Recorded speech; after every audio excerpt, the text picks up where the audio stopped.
Bajaj Finserv EMI card को market में लगभग 8 साल हो चुके हैं, लेकिन 6 से 8 महीनों के लिए आरबीआई ने इसके ऊपर बैन लगा दिया था।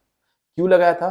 क्योंकि ये लोग जो गाइडलाइंस है उसको फॉलो नहीं कर रहे थे, जैसे कि टेन्योर या फिर जो इंटरेस्ट रेट है, अदर चार्जेस है, ये सब उन्हें बताना चाहिए, लेकिन ये लोग बता नहीं रहे थे और कोई डॉक्यूमेंट भी नहीं था जिसमें ये सब क्लियरली लिखा हो। लेकिन अब बजाज वाले इसको फॉलो कर रहे हैं, तो जो बैन है वो हट चुका है। लेकिन बैन के अलावा भी ये कार्ड काफी पॉपुलर है और इस कार्ड में ना आप इजीली अपने जो पेमेंट है उसको कन्वर्ट कर सकते हो ईएमआईज में। नॉर्मली आप अपने क्रेडिट कार्ड में भी करवा सकते हो, लेकिन वह प्रोसेस थोड़ा सा इतना इजी भी नहीं है, लेकिन यहाँ पर वो इजीली हो जाता है। उसके बाद एक डिफरेंस ये है कि नॉर्मल क्रेडिट कार्ड में आप क्या कर सकते हो, आप कैश विड्रॉ वगैरह भी कर सकते हो, लेकिन ईएमआई कार्ड में ऐसा नहीं होता है। आप यहाँ पर ईएमआई कार्ड तभी इस्तेमाल कर सकते हो जहां पर जो बजाज फाइनेंस है उसका टाई अप है।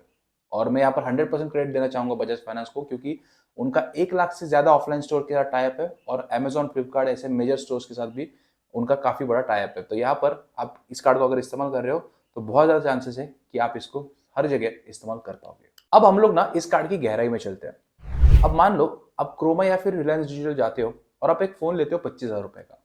अब यहाँ पर आप 25,000 अपफ्रंट देने के बजाय यहाँ पर बजाज आपको आके बोलता है कि आप एक काम करो, आप हमसे लोन ले लो 25,000 रुपए का और आप ना 6 किस्त करके हमें धीरे धीरे पैसा देना।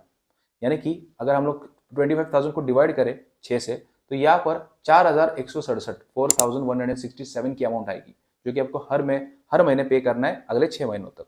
अब यहाँ पर आप सोच रहे होंगे कि यहाँ पर हमें तो जीरो इंटरेस्ट लग रहा है, तो फिर इसका पैसा दे कौन रहा है? तो एक्चुअल में जीरो इंटरेस्ट नहीं लग रहा है, यहाँ पर 10 से 12% का ब्याज लगता है, जो कि आप नहीं, प्रोडक्ट का मैन्युफैक्चरर देता है। तो इस केस में जो सैमसंग या फिर वन प्लस रहेगा वो इस कॉस्ट को बेयर करेगा। जैसे कि अगर हम लोग देखें तो 1 साल में आप 3,000 का ब्याज जो है वो प्रोडक्ट मैन्युफैक्चरर देगा बजाज वालों को। 6 महीने में देखा जाए तो 1,500 का ब्याज देगा जो भी मैन्युफैक्चरर है वो बजाज फिनसर्व को। तो यहाँ पर बजाज इस तरीके से ब्याज कमा लेगा एक फोन के थ्रू। अगर सच बताओ ना तो ये कार्ड कस्टमर के लिए भी फ्री नहीं होता है। यहाँ पर आपको 8 से 10 अलग अलग प्रकार के चार्जेस लगाए जाते हैं।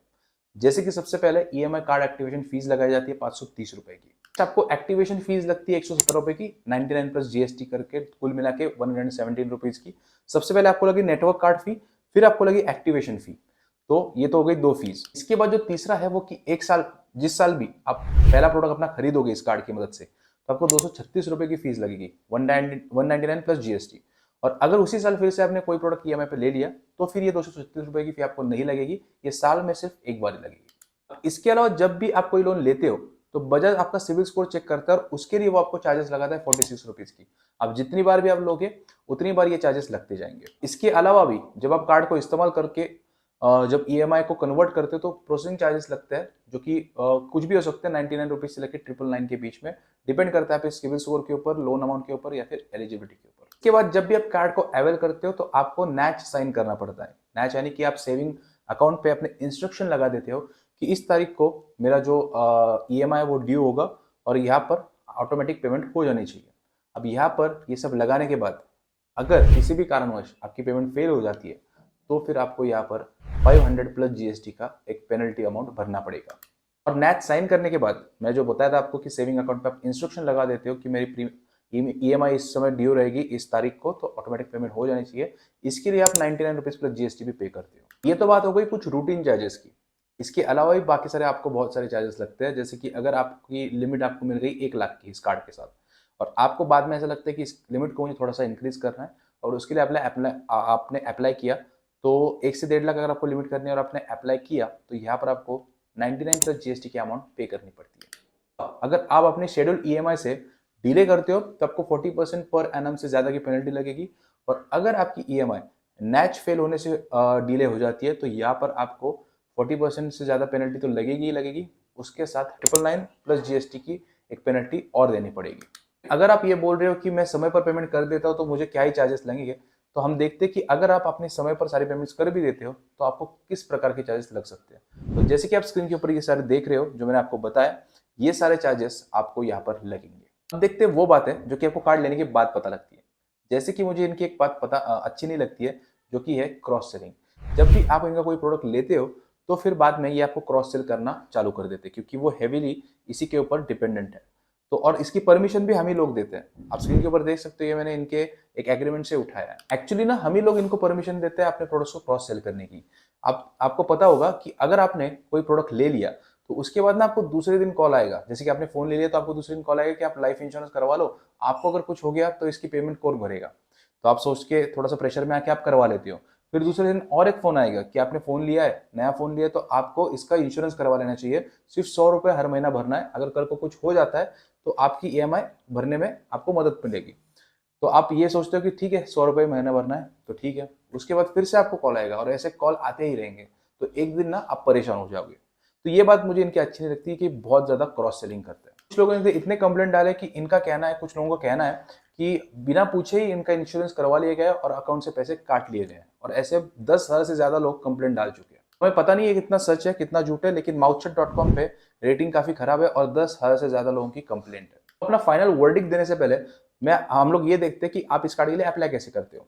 तो यहाँ पर आपको सिंपली ना बजाज की वेबसाइट पे जाके इंस्टा ईएमआई कार्ड का ऑप्शन दिखेगा, वहां पर गेट इट नाउ पर क्लिक करके आपको यहाँ पर ओटीपी मांगा जाएगा। फिर उस ओटीपी को वहां पर डाल के आपको प्रोसीड पे क्लिक करना है। अगले स्टेप में आपको अपना नाम, पिन कोड, अपना date of birth, PAN number ये सब डाल के वेरीफाई करना है। और उसके बाद जो वेबसाइट है वो खुद से ही अपना सिविल स्कोर पुल कर लेगी। और फिर जो आपका क्रेडिट स्कोर निकल के आएगा उसके बेसिस पर आपको एक लिमिट सैंक्शन कर दी जाएगी।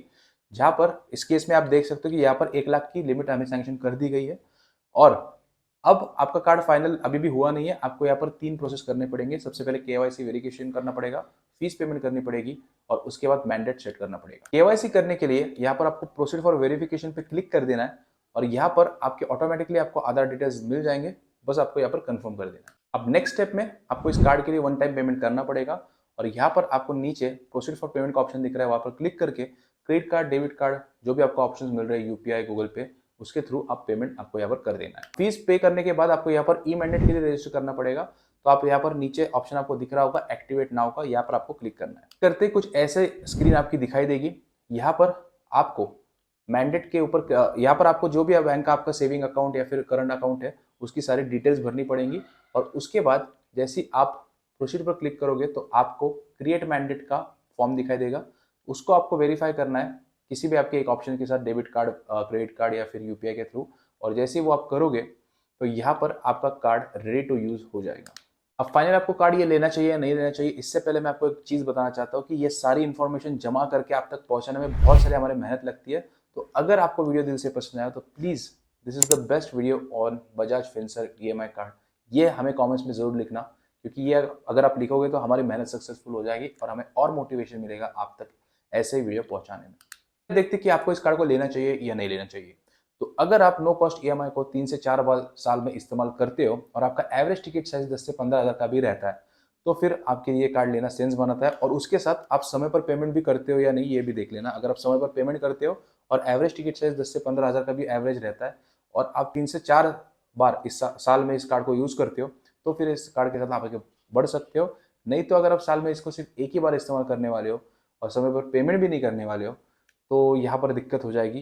क्योंकि एक बार अगर आप इस कार्ड को इस्तेमाल करोगे साल में तो जो बाकी के चार्जेस है वो ज्यादा हो जाएंगे इस बेनिफिट से। मतलब जो कार्ड का बेनिफिट है उससे ज्यादा, कई ज्यादा इसके चार्जेस है। तो फिर ये सेंस नहीं बनाता है। अब आप इस कार्ड के लिए अप्लाई करने वाले हो या नहीं मुझे कमेंट्स के अंदर जरूर बताना। और वीडियो पसंद आया तो वीडियो को लाइक करना बिल्कुल मत भूलना।